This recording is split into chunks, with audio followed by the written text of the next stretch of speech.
Good evening and welcome along to Monday night's edition of NUFC Matters. As always, it is ladies' night to Q-Tech Shop.co.uk, who make snooker tables and pool tables in Wallsend, for sponsoring the show tonight. And welcome along to Samantha, Sav, Kendall, Katie. Great to see you all, girls. Hi. Yeah. Unbelievable. We come off the back of our first game of the season, and everybody, and I mean everybody, is being very, very positive about it. So, Samantha, you first. Give us your views on the weekend's result against West Ham. Fantastic result. I don't think anyone expected the formation and the team, but Steve got it right. I thought West Ham would struggle a little bit. They've had some issues themselves, but, we were a bit apprehensive in the first half, but whatever Steve said in the second half really worked. We were more direct, we were more positive, and you couldn't have wished for a better start. Do I think it's formation that's going to get the best out of Almiron and St Max? No. But at this point in time, as long as we're getting wins, it brings that positivity. So I really enjoyed it. And I thought Andy Carroll was absolutely fantastic. And for me, that was a real positive. Man of the match for you then, Andy Carroll, Samantha? Yeah, 100%. And I think I said it on Saturday, obviously Hendrick got the goal, he got the assist. He was very, very good in the second half. He was asked to be more defensive in the first half and cover Manquillo, which he didn't need to. So I think Steve tweaked that. Andy Carroll played a full match.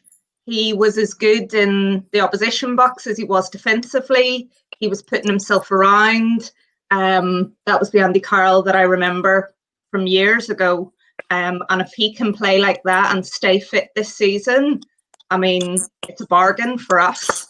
I thought he was fantastic. Sav, same question to you. Happy with the result, and who was your star player on the weekend? Yeah, I mean, I think that's the first time I've seen us actually playing attacking football in a long time, and holding possession rather than just running around after everyone else having possession. It was actually quite nice to see. I agree with Andy Carroll. Like, where did that come from? What happened to him during the summer? He was just brilliant. But for me, Jeff Hendrick, I thought that he was brilliant. I think he got a little bit slated in the first half from people, but actually, I think he really pulled it back in the second half. And all the new signings made a massive difference to the way that we played. And that was great to see after so long of just watching us, sit 10 at the back defending for a whole match. It was actually nice to look like we were actually in charge of it. Kendall, what was your take on the game? Great result, as we've already said. Obviously, Newcastle winning 2-0 down at West Ham. Two of the new guys getting on the score sheet as well, which is always good to see. But what was your take on it? Yeah, actually, for once in my life, I actually enjoyed the Newcastle match. I can't even believe it for the past few years. I actually had relatively few negative comments to make. I think pretty much no one had a bad game, in my opinion. Even Darlow was pulling off some saves, and I know me included, not a lot of people were, confident in first game, not a bad first clean sheet. We haven't won an opening day for 8 years, since 2012. So hopefully this can be a bit of a step up and continue to carry on with the results. But yeah, the new lads, if that game didn't show you, I know it's only the first game, but if that game didn't show you how much we needed them signings, I don't know what will, because they were completely different. But even like Sam said, Andy Carroll was a completely different player than we've ever seen him. And I know he hasn't done pre-season for, I think, 4 years now. So it's obviously done him the world of good. And I'll be glad to see him back to the old Andy Carroll again. Yeah, I would agree. Over to you, Katie and Alan, in the studio, looking for your views. We know what Alan thought of the weekend. He was very happy. What was your views, Katie? Oh, I just enjoyed it so much. Obviously, I think we all probably, I think when we actually discussed it last, we were all pretty much like, yeah, we might scrape some points in the first few games. And then obviously the signings came in and everyone was just excited for it. We looked comfortable. We had time to actually control the ball, which we don't normally have. normally as soon as it comes anywhere near our feet, we either we do a long ball, or we'd completely lose it. We were in control. We linked up really well. I'm not being funny, but I was watching it, and then I'm there thinking, who's that down there? It can't be Lewis, because he was all the way up front to start off with. That boy has got some massive pace, and I can only think that he's going to work so much well and get so much better working alongside Maxi. It's just going to be, I'm very excited to see it. I was so happy. I've spent the whole time since Saturday trying to work out who my man of the match is. I'm going from Hendrik to Carroll to Hendrik, because I'm not being funny. Who was that? That was not Andy Carroll that I'm used to whatsoever. He was. I just had no words. Whatever he's done, he's always said when he's been brought on a few times, "Oh, I've been training really hard," and you don't really tend to see it when he's on the pitch because he never plays a full game. He did 88 minutes, and he was just, from the moment he walked on that pitch, he was just grafting constantly. Whether he was on the ball or off the ball, he was just full on grafting. But Hendrik, to me, was a bit quieter, more working and grafting off the ball in the first half, and then it was the second half when you were noticing him. I mean, he got obviously the assist for Wilson, and then the way that he had the time to just that goal, he seemed to almost just be like, I've got all the time in the world to just knock this in. It's fantastic. So I just can't make up my mind between the two of them. I've got no idea. I mean, Lewis was outstanding, and I think the thing that really impressed me the weekend was, Wilson and Lewis. Hendrik hadn't really had time to play with the squad. They've done a little bit of training, but Lewis and Wilson in particular just coming straight into the team without a game to prepare it was fantastic to see. And another unsung hero was probably Manquillo for me, because again, right back we know is an issue. I know we seem to be actively chasing a right back, but Manquillo did well under Rafa. He's probably one of the few defenders who's probably maintained the same kind of form under Steve Bruce as well. In fact, he's probably got better. So yeah, it was good. It was a feel good factor, a really good day. Everyone's happy. So let's hope we carry that in with the changes that are going to be made tomorrow night. We'll talk about that a little later. Donald Baines has asked, will the outcome of the legal action be a positive one? B Taylor's asking the same question. Evening, Stephen, the girls, your thoughts on the legal action by Ashley announced tonight? Oh, the irony if he turns out to be the saviour. John Justice Allen from QTech, he says, everyone getting behind Ashley's briefs. Joking there somewhere. But yeah, legal action. Interesting, Samantha, because, we've gone on a roller coaster ride with this takeover over the last, certainly over the last 9 months. If we go back to January when the news first leaked out, we've gone on this roller coaster ride where we've all thought it was going to happen. Then, there was no red flags, and then it was, suddenly red flags galore in June and July. We've had people losing their temper. We've had statements from the buyer's side. We've had Ashley, essentially threatening legal action now. Just when we thought it was all over, it appears what's happened is we haven't moved forward. We haven't moved backwards. We've actually stood still. There's been an explosion of noise from everybody, the Premier League and Mike Ashley in particular. And now Mike Ashley, who threatened legal action, is now hired the best lawyers in the business to try and get this deal through. It looks more positive now than it probably did a week ago, if that's possible. Yeah, I mean, I think I said it on one of the first shows that we had, that these are very smart people trying to buy a football club, and they will have had, an idea of action to take for any outcome. And I'm sure they didn't expect all of the outcomes, but it seems like Ashley acts out when he needs to get the spotlight back on it again. I think he's been prepping the legal action for a while. I think they've all been discussing it. These problems have been rumbling on for a long time, that I don't think it's that he woke up one day and thought, right, I'm going to call my lawyers. Dintons have been working on this in the background, and they've come to an agreement that now is the time. I think the Premier League, and we've said it for weeks and weeks, have really backed themselves into a corner where there needs to be complete transparency in terms of what has happened.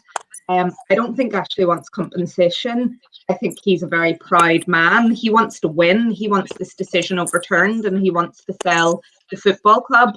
And the fact, it doesn't surprise me that he's gone out and got the best in the business, because that's Mike Ashley to me. he won't spend a penny on the club, really, if he can avoid it.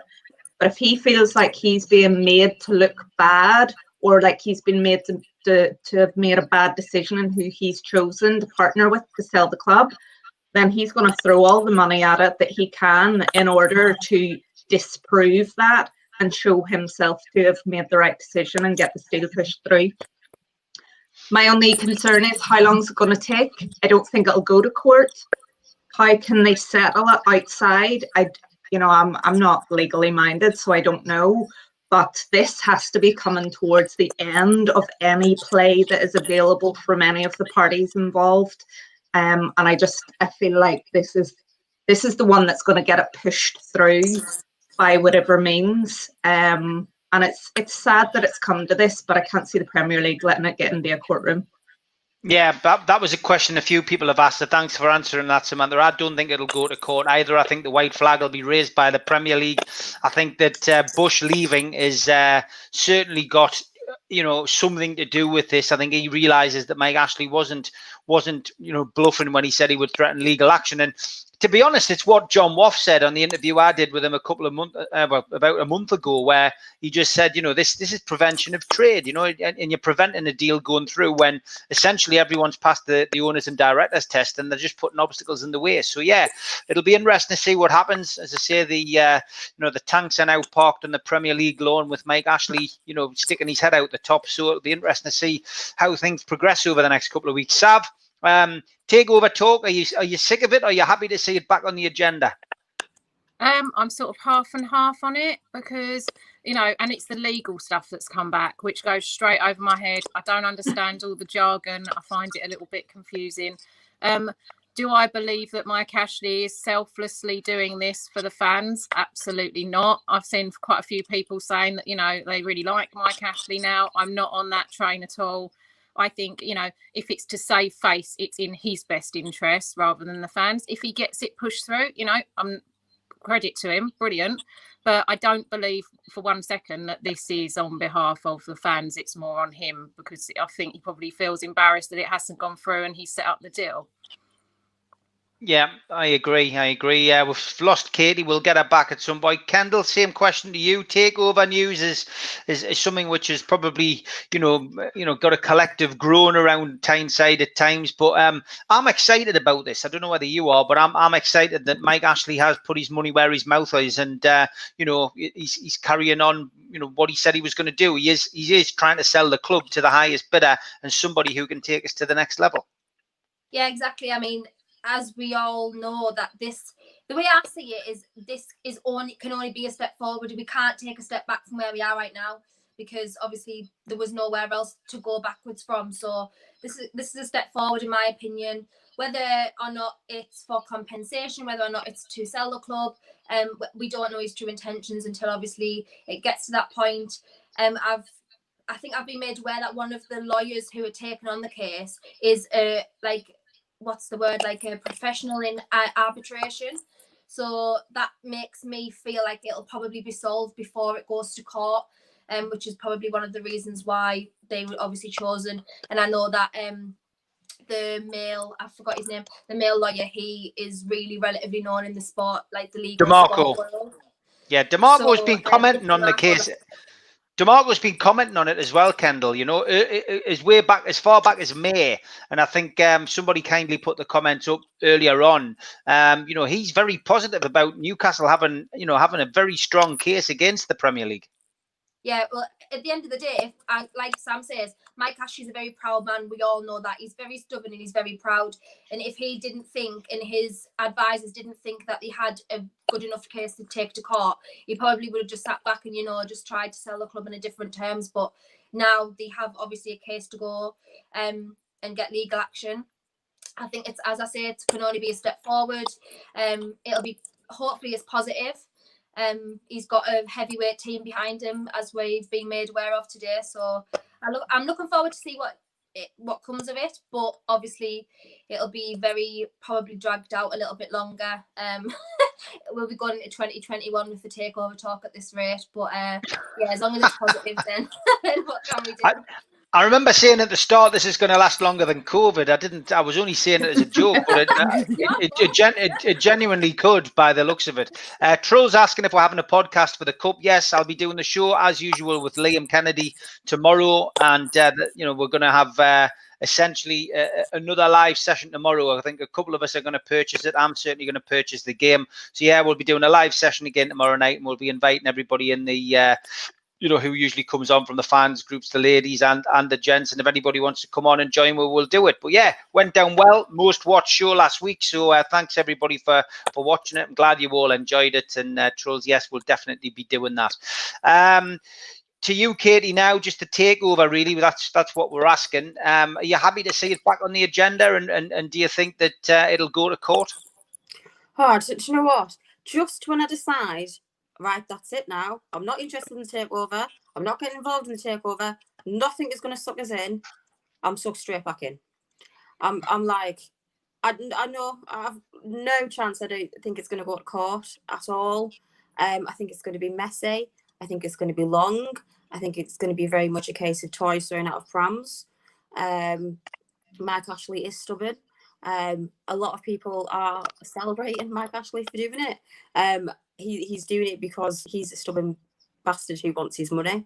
I think it'll be...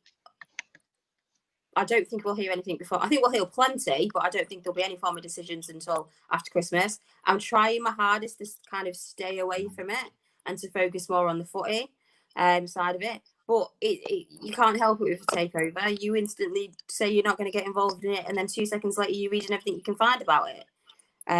So I think it'll be an interesting few.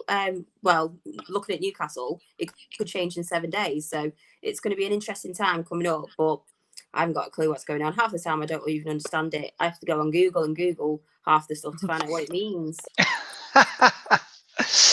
Daniel's asking how the Money Mike Ashley saga is going. It's you, right? Because Luke says so. Luke Edwards has obviously got a bee in his bonnet. He's having a bit of a public meltdown, which isn't great to see. I don't like to see that happen to anybody. But yes, he does believe the Money Mike Ashley account is me, apparently. I don't know because I blocked Luke weeks ago. But yeah, I can guarantee you the Money Mike Ashley account is definitely not me. Money Mike Ashley has blocked me. So if it is, then you've blocked me as well.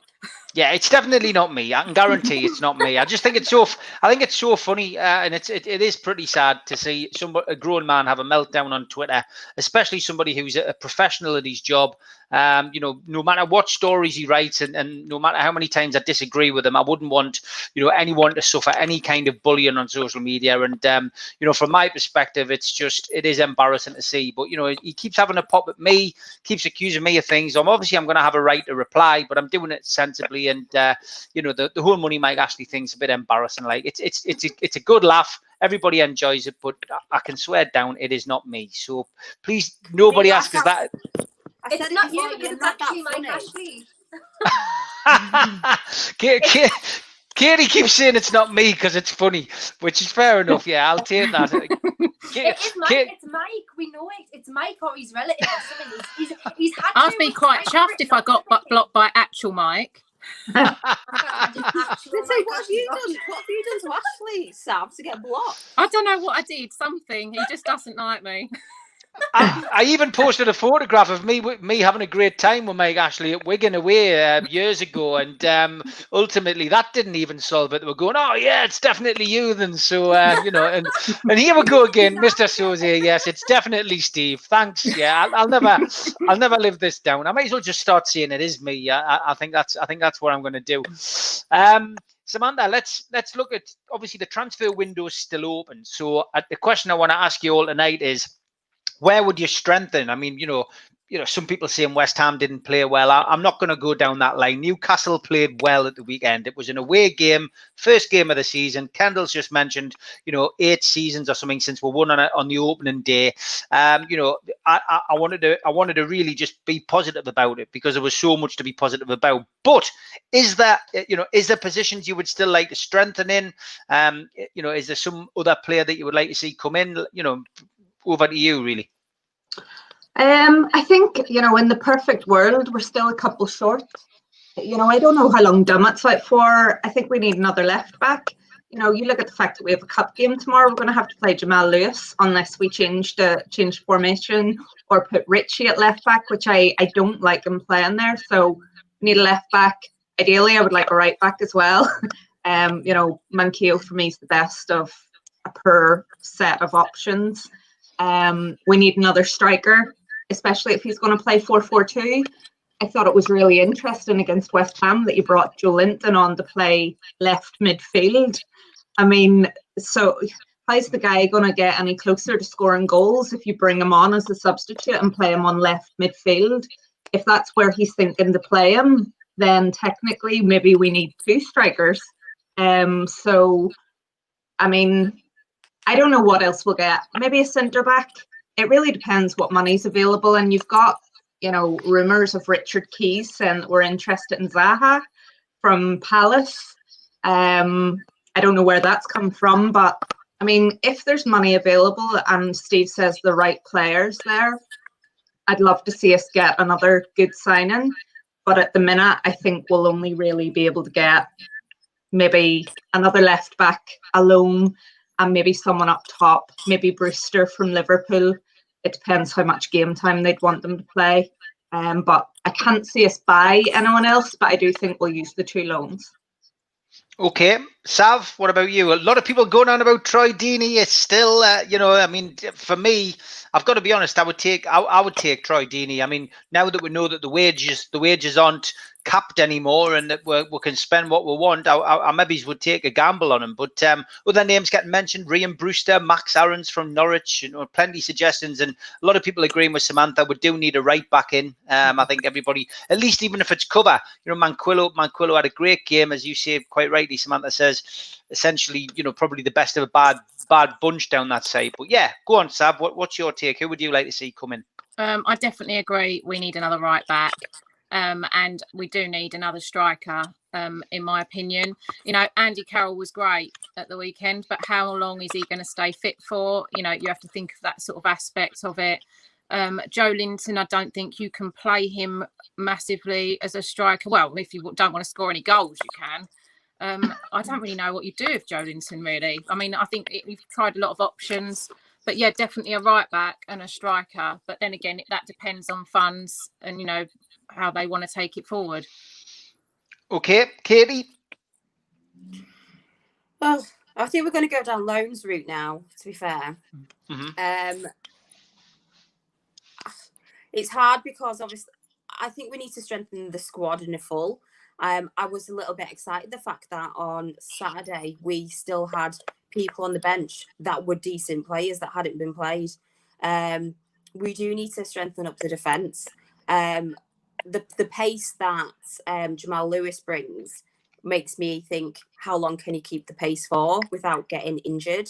And it also makes me think, if he's going to go in that full pelt, is he going to last 90 minutes to be kept? Because obviously, especially if we're going through cup games, we do need a striker, because Gale's out at the moment. We don't know how long Gale's going to be out for.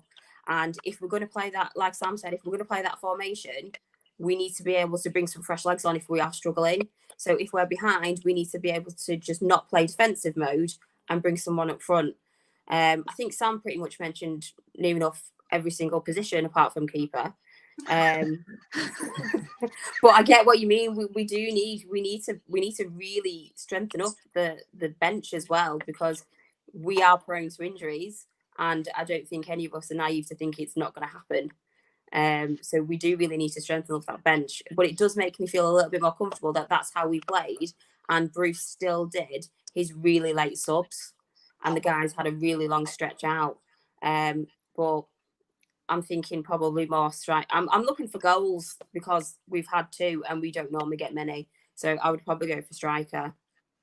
Yeah, I think striker is definitely the order of the day, Katie. Just to point out as well, one of the first shows on this, I mentioned when you said if you could get people, I mentioned Troy Deeney, and I got ripped to shreds on Twitter saying Troy Deeney. You got pelters, you did. So all of these people now, especially Nathan, because he'll be saying it was him all along, that saying Troy Deeney. Where were you when I needed you back then? Because I thought he would be fantastic from a more of a captaincy role up front, because obviously we've got Lascelles at the back, but that doesn't spread throughout the team. Yeah, I'm not going to criticise Nathan. He's took out a membership tonight, so thank you for that. as has Chris. So yeah, I'm Team Nathan all the way on this one. Like, but no, you're right, Katie. You are right. You are right, 100%. And that's, you know, that essentially is what we need. We do need another striker. Kendall, your views? Are you in agreement with most of the girls that you know, another striker is needed? Yeah, completely in agreement. I completely agree with Sam. I think right back, I know Manquillo is improved massively. He's probably been our most improved player in the past 2 years. Not seen as our best player by a mile, but he was absolutely atrocious. And I remember everyone used to absolutely mourn like so bad when he used to get brought on. But now he obviously is as we say, he's the best of a bad bunch. I think if talks are true, and obviously Yedlin's going to be shipped out according to, you know, that's sort of what Bruce is inferring. I think hopefully we'll get another right back in, but I do agree with the girls. I don't think now we'll purchase anyone else. I think we'll make use of loans, unless Mike Ashley's continuing his birthday celebrations three weeks on. He's still on the brink, because I don't think we'll buy anyone else now, but definitely right back. I'd love to see McLaren's. I think he's one of the best like talents in, you know, young English talents that we've got now at the moment. And as someone else has said, he is Rolando Aarons' cousin. So maybe he can put in a good word, unless Rolando hates us still. Because he's not getting the game, and he'll be like, don't come. I think a centre-back is quite important now, because I know Kieran Clark obviously broke his leg, so he's not going to be back for a while. Obviously Shaz had a dislocated shoulder, so he's not going to be back. So I think a centre, and obviously we've lost Lejeune, so I think a centre-back could be really important, and there's probably a few we can get on loan. Obviously the Rob Holden deal's off, because Mikel Arteta came out yesterday and said that's absolutely not happening anymore. He's staying where he is, so obviously we've got to look elsewhere. I wouldn't mind seeing someone like Ross Barkley, for example. I think he'd be decent. Left back wise, if the rumours are true that Willems could be on a free or of minimal cost, I really don't see what we could lose on getting him back. Even if he isn't the same player that he was before the injury, if you're getting him on a free or on a low, you know, like a low amount of money, I really don't see what bad he could possibly do. He was a fan favourite. He still continues to be a fan favourite, even though he's not remotely associated with the club anymore at the moment. And I know that he would like to come back. Striker wise, I think I've called Troy Deeney things on Twitter before. But if it came down to it, I wouldn't be angry if we signed Troy Deeney. He wouldn't be my first choice, because Batshuayi would have been, but obviously he's gone back to Crystal Palace on loan. So yeah, we'll see. I really just don't know what is going to happen now. With the way things have gone, I don't really think we could ask for much more. But yeah, I think it'll just be loans as far as I'm concerned now. But if they strengthen us, then we can't really complain. Yeah, Ross Barkley, a good shout. Most people are saying Clark is fit for tomorrow. So yeah, he has recovered from his injury. Yeah, Clark, Steve Bruce in his press conference today did say that Kieran Clark and Ryan Fraser would both be starting tomorrow. Well, he didn't give any, but not Kieran Clark, so that's good news. Yeah. So both of them will start tomorrow.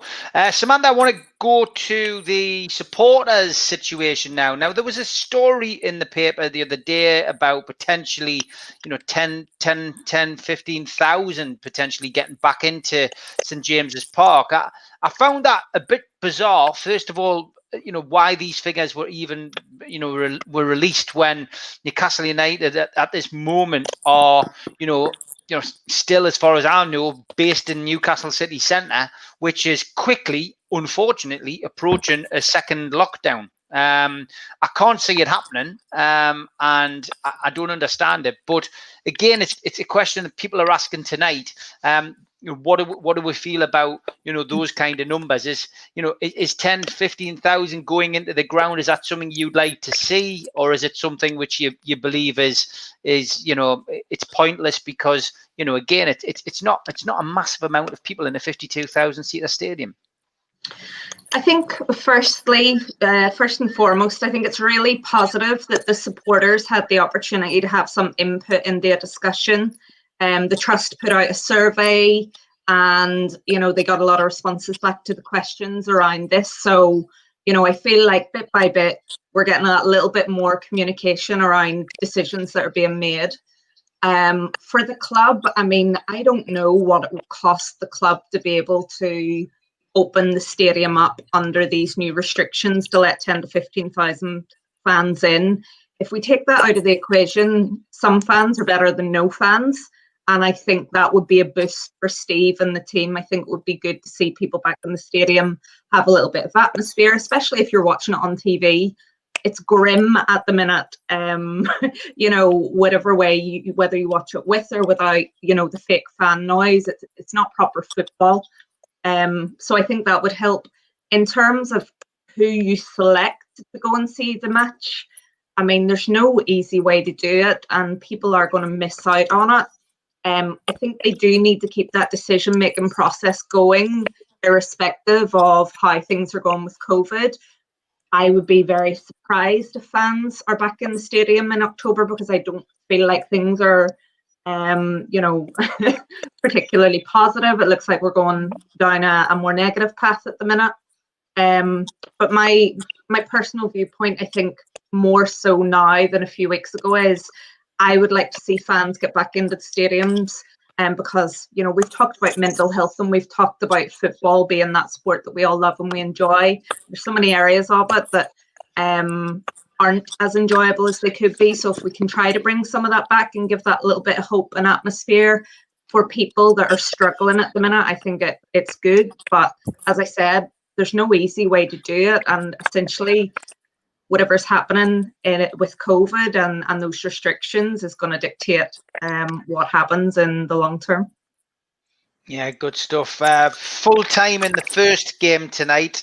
So Wolves beat Sheffield United 2-0, 2 quick goals. Actually, 2 goals before 10 minutes had even hit the clock. But Sheffield United managed to stem the tide in the second half. And the second game about to kick off very shortly. Brighton playing Chelsea tonight. So look forward to seeing Chelsea, to be fair, after all the money they've spent, to see whether Lampard's got what it takes to manage big name players. It'd certainly be interesting. Sav, crowds coming back to St James's Park. I know we've spoken about it before, but as you know, we like to give the supporters who are watching the chance to hear what our views are on the issues that are affecting supporters. And it's the numbers, the stats that have been mentioned are 10 to 15,000. It's a lot more than we thought, because I think we originally thought maybe 7,000. So is that something you'd like to see, or would you rather wait until everyone could get into the ground?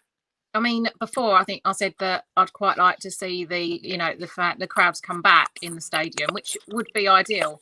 But I think looking at the figures at the moment, that's what's going on with the new cases. It's rising quite dramatically right now, and I find that quite worrying for getting fans all back in, the same area, especially that sort of number. I just think that until it's safe, that they should come back. As much as you'd love to see it, I just feel that, in the past week, if you look at the numbers on the graph is just going up, probably more dramatically than it was going up on the first wave, which I find quite concerning. I just can't see it happening anytime soon. Yeah, okay. Katie, what about you? No. I just don't think. I don't think that. Yeah, bye, Sav. I don't think that it will be the same atmosphere. I don't think that it will be done fairly. I don't think it's going to happen because obviously I'm in the northeast, but all around here now things are starting to close constantly.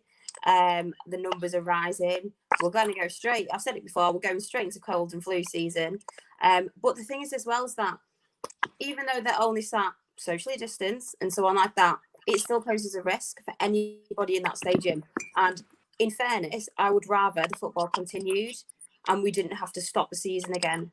So I would prefer it if the fans stayed out and we could continue to watch it. Does anybody, just to go, well, not really off track, but has anything come out about our games after this month? No, not I've seen. Not that I've seen.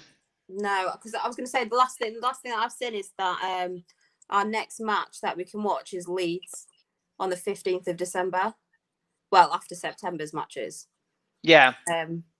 So I Crazy. reckon that it's going to continue. They're going to continue doing this on a month by month thing and review and probably put all of the matches on.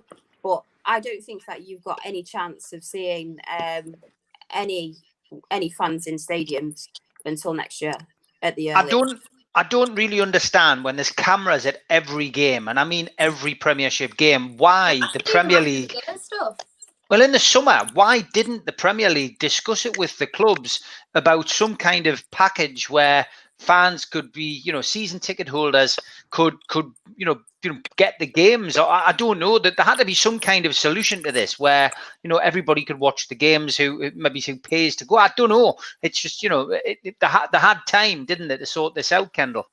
Yeah, exactly. I think it was. I don't know if it was the last show or the show before. No, it was the show before the pre-recorded when we were on about this. And I said I don't even see why they can't do just a couple of £1 a month subscription service, even like people who don't have Sky or whatever, just to watch it. There must be a way to allow people to watch games that can't, because it's not fair that we're all in the same position right now. The whole world's in this position, and we just need to all come together and do something. Obviously, as we've said, mental health reasons and stuff for people to watch the football. If they miss out on the football and they're in lockdown, what are they going to do? It's just going to cause so much more issues.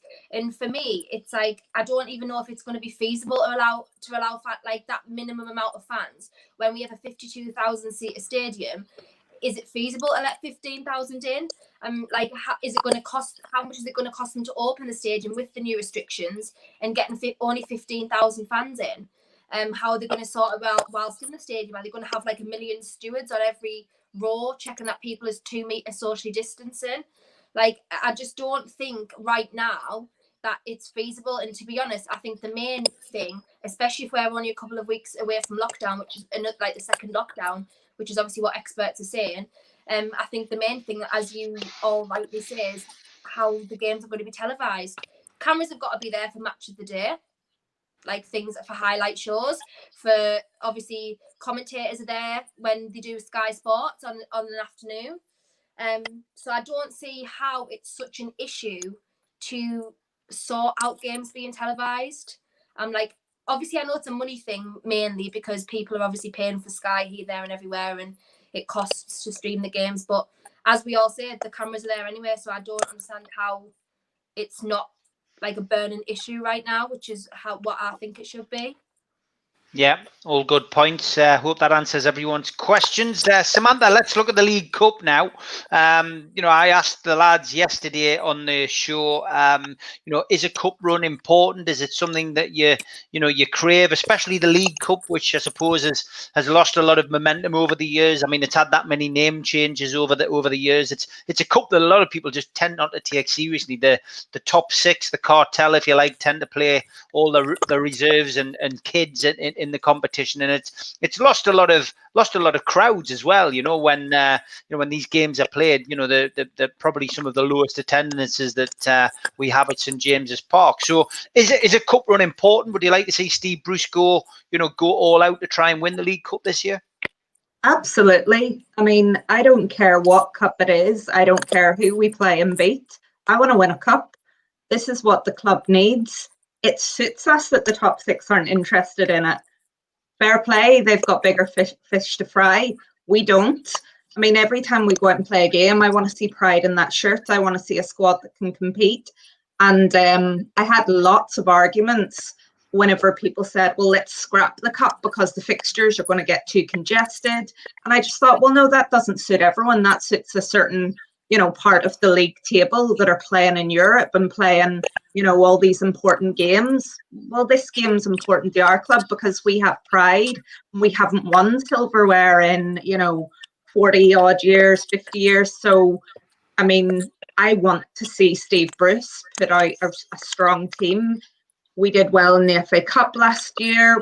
We don't want to talk about the Man City. I don't want to see that again. I want him to put out as strong a team as he can, play on the front foot, and get to the final and win it if we can. We're not going to get many opportunities. So cups are our best opportunity of, getting some life back into the club. So absolutely, I want to see us really try to get to the final in any cup competition that we play in. I'd love to win one. Sav, same question to you. Is the League Cup something you'd like to see Newcastle have a run in and give it a good go this season? Yeah, I mean, I'm the same as Sam. I'd like to see us win anything, to be fair. I mean, it's just been so long since we've actually won anything. It's just, I'd just love us to see us actually have a go at something. You know, it was nice to see the FA Cup last year. And this, you know, as Sam said, that last match against Man City, we went in to lose, which was a completely different mentality. You know, well, actually, it's not really, but, you know, it was for that sort of scenario. But it would just be nice to see. To a degree, we have got to focus on the league, but it would just be nice to see us actually have a go at something rather than just sit back and just think, oh, well, you know, if we lose, we lose. That's the sort of mentality I'd like to see us go without to something, you know.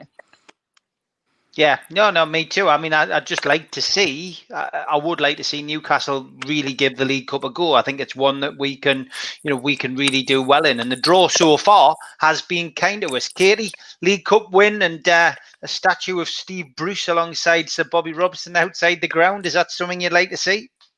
The statue? Hell no. But the cup, yes. Some would say the Bobby Robson one actually looks like Steve Bruce. At all. They can Bobby. yeah, absolutely. I don't care. I literally don't. If we're playing football, I want us to win. It makes no odds, and I just would love to see us win a cup. And imagine the confidence that it would input into the team, because it would just make everybody a lot more confident. We obviously need to keep control of the league, but we should be able to do that. And we need to have a squad to do that. And we need to have a manager who plays the tactics to be able to do that. But absolutely, I am so looking forward to tomorrow, because my boss supports Blackburn. So whoever wins tomorrow gets bragging rights. And I'm pretty sure that Blackburn have had 2 games in pre-season sacked off. So I literally can't wait. And if we're playing a game, I want us to win, because I want bragging rights, and I just want the team to be the best in every single bit that they can. Yeah, fair enough. Dave Avery, thanks for becoming a member on YouTube, and thanks to everybody who's done that. It's I say it's a little contribution towards the channel, which is great. So thank you very much, Dave, for joining that. Just click memberships at the top, and whilst I've got a little halt in the proceedings, just want to point out as well that we do now have all the shows on Spotify and on iTunes. So if you missed the show, click onto iTunes and Spotify. You can listen to them on there for free. Kendall, yeah, same question to you. Cup run, would you like to see one? Yeah, absolutely love to see one. I hate the age-old excuse that when you get bombed out of a cup by like focusing on the league. No, like if your focus is to not be relegated, then surely you want to have a go at the League Cup, because if you're going to be relegated or you're going to be battling relegation, then a cup is your only chance of silverware. Do you know what I mean? And we're not going to win the cup. Win the cup. We're not going to win the league anytime soon. Like, I don't think. Maybe in my dreams, but we're not going to win the league anytime soon. So if we had a good run at the League Cup, obviously we've got 2 decent fixtures on paper, but Newcastle are famously good at being knocked out by lower league teams. So, you know, we've got a good chance to do it this time. We've got, as the girl said earlier, we've got a bit of like depth in our squad now. So there's not really any reason why we shouldn't be able to have a go at the League Cup. Like, I've not seen us win anything apart from the Championship since the bloody like Intertoto Cup in like 2003 or something. Whenever that was, Scott Parker still played for us. So I'd like to see us win at least something, or try. The whole Man City saga last season, sorry, was just, you know, as Sam said, when we went in to lose. And I just don't think we should do that this time. We should definitely have a go. As I say, we've got a bit more depth now, so there's no reason why we shouldn't.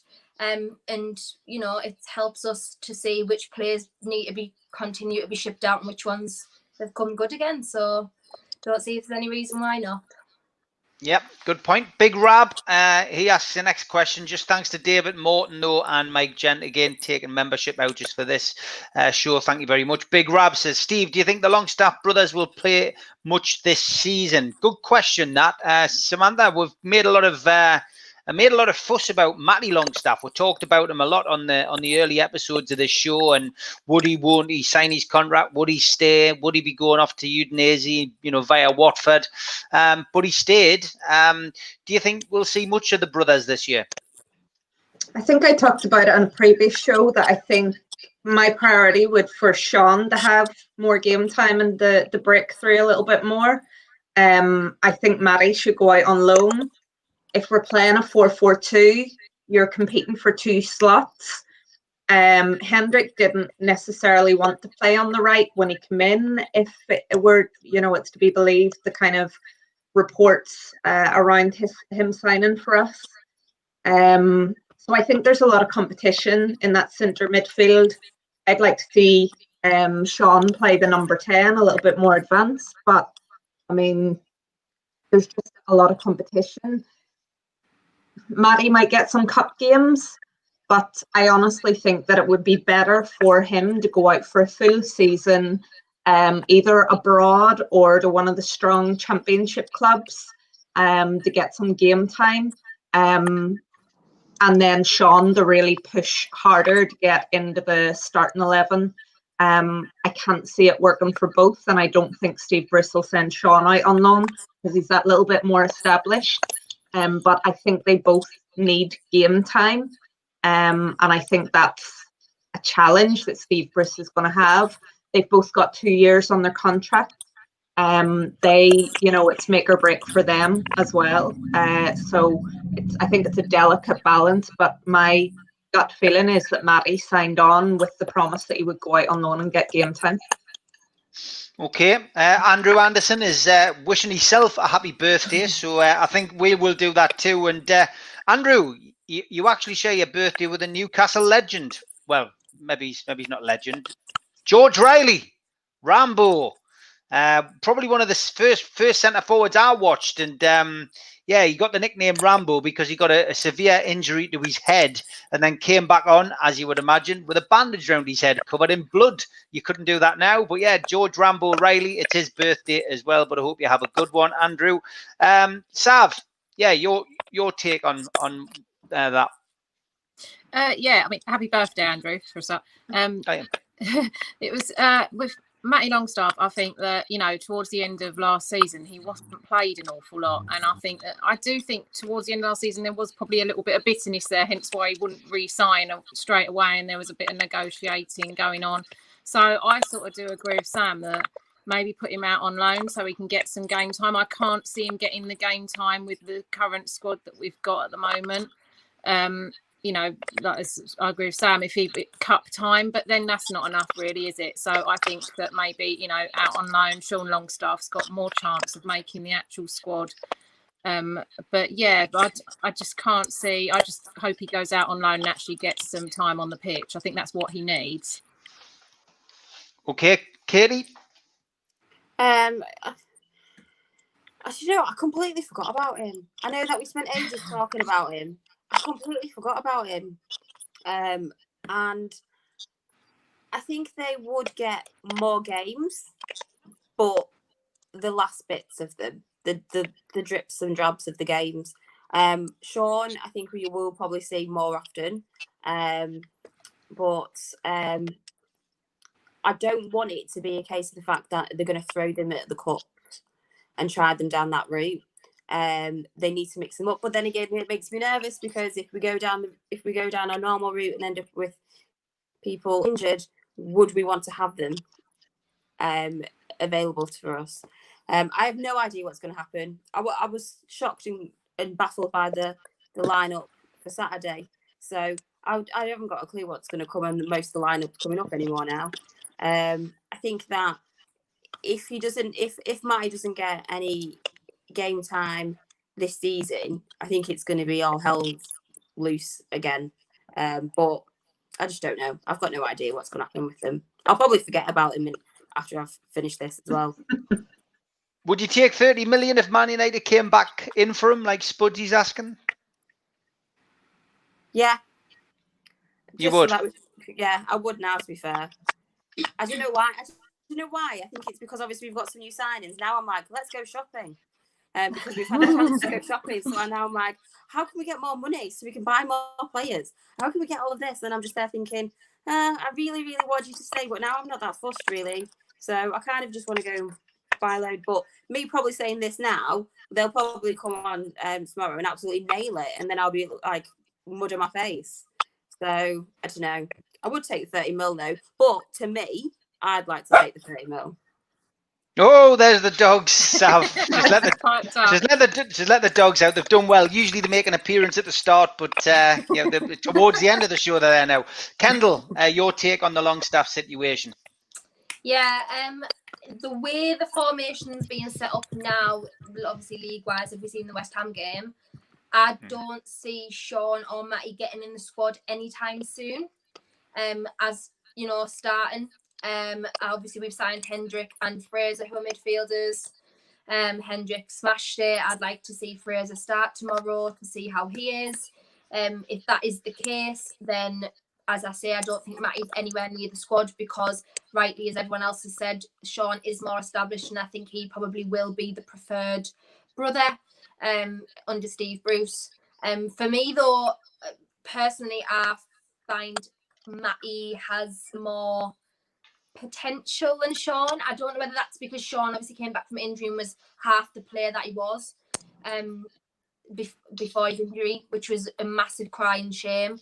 I would love to see him come back in form again because when he shot on the scene for us, he looked really, really good. People were comparing it to Michael Carrick. So, you know, I think Matty going out on loan is probably a good idea if he's going to get game time. You know, establish himself a bit more, even if it's to the Championship. Establish himself a bit more, get game time, learn around him. He's only 20? So, you know, he can learn a lot from the players around him and bring it back, and hopefully then he can start again. We're going to be in the same position in 18 months' time about renewing contract. So right now would be the perfect time for him to go out and get more experience and come back and hopefully, you know, maybe be a starter for us when Shelby's a little bit older and whatever. But yeah, I don't see them, either of them, anywhere near the starting 11 anytime soon, as long as injuries prevail. So be interesting to see if they start in the cup tomorrow. But yeah, I think it'll be a good idea for Matty to go out on loan. Yeah, competition for places is a good thing, as we've not had depth for years, says Stephen Parker. Andrew Anderson says, cheers, I would have been a half-decent striker if I was a football player. I blame my parents, didn't take me to football classes, but I always scored hat-tricks at trials for college. Well done, Andrew. I think you're on the birthday drinks by the sounds of it, mate. Big thanks to Tom Lynch again for coming a member. Tom, great stuff. David Morton just says, great show, Steve and the lasses, which is very nice of you.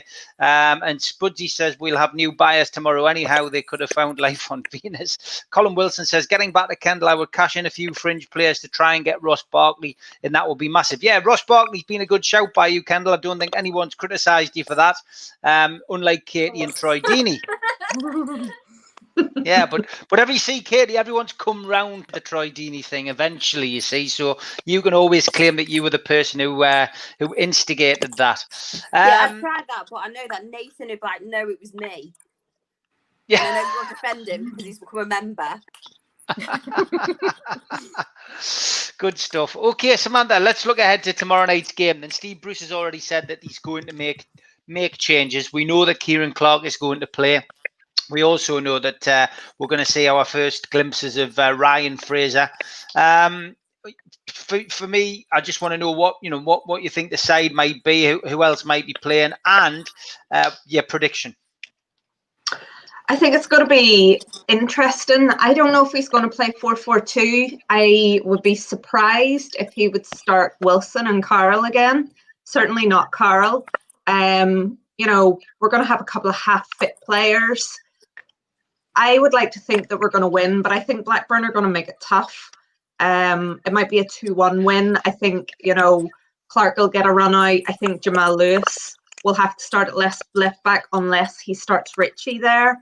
I think, you know, Gillespie's going to get a game in goal. Kraft's going to play right back.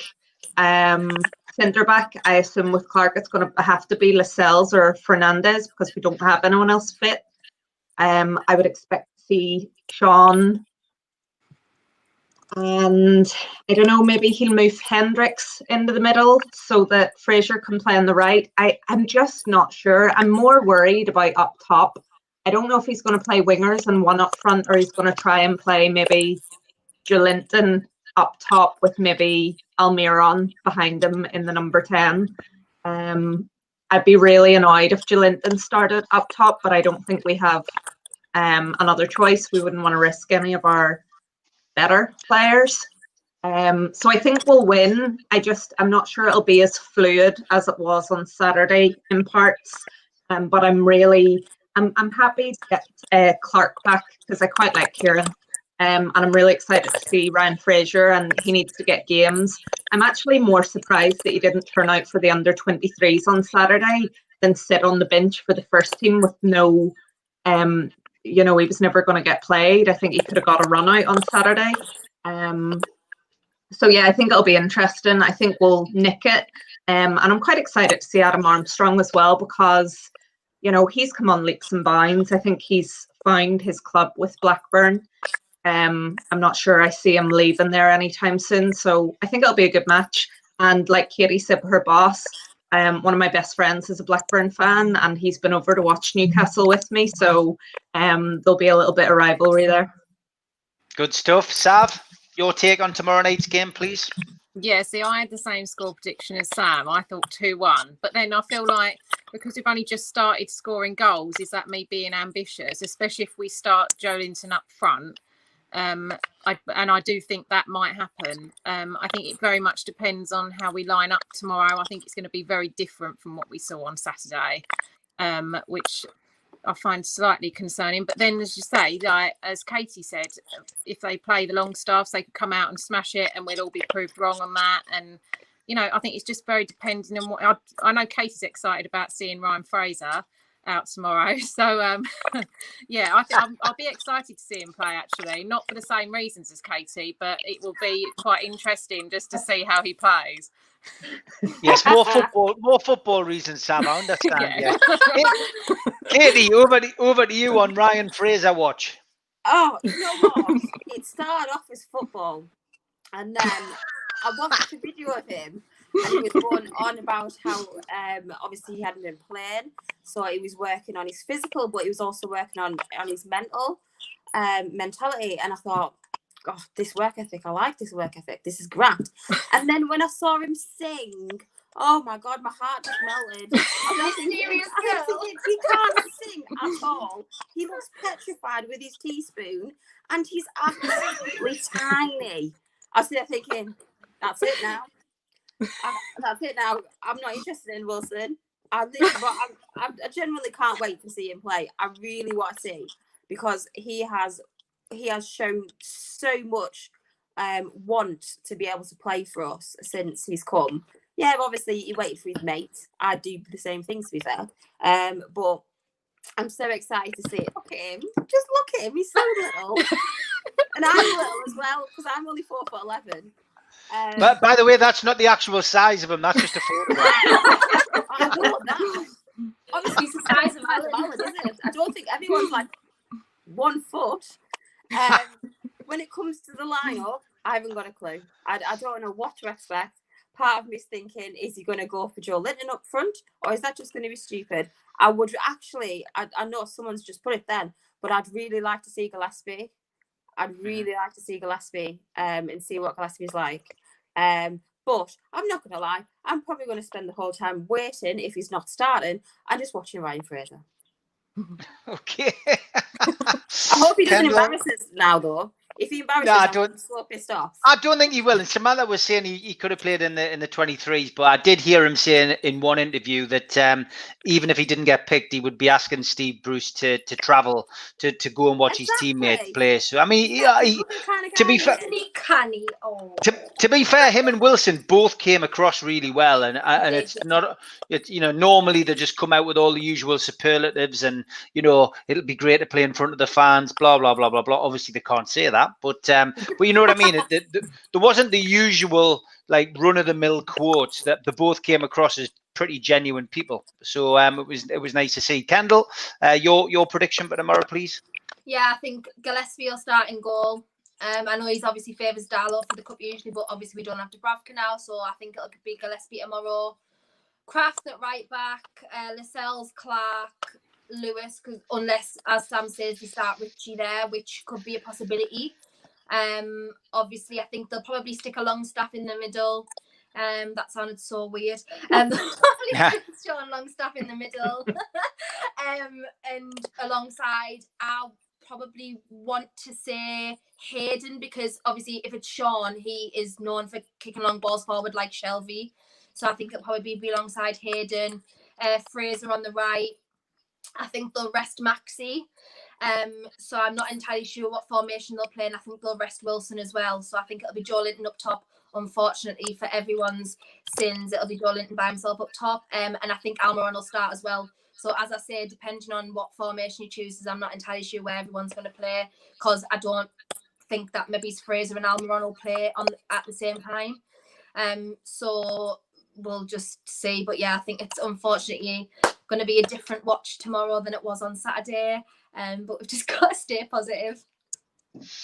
Well, make sure you follow us tomorrow night, me and whoever decides to join us. I'm not sure who. That's the beauty of it. We'll just send the link out and whoever can join us can. But we will be doing it live tomorrow night, which was a good laugh on Saturday. So join us from 6 o'clock tomorrow. I'll be on with Liam Kennedy, and then we'll be following it straight through for the game 7 until till the end. And yeah, looking forward to it. Been a great show as always, girls. Always good to hear your views, and great to see you all, and look forward to getting you all on again next Monday, when hopefully we've progressed to the next round of the cup and got another win in the league. Fingers crossed. All right, good to see you. Take care. Speak to you soon, girls. Bye-bye. Bye. Bye.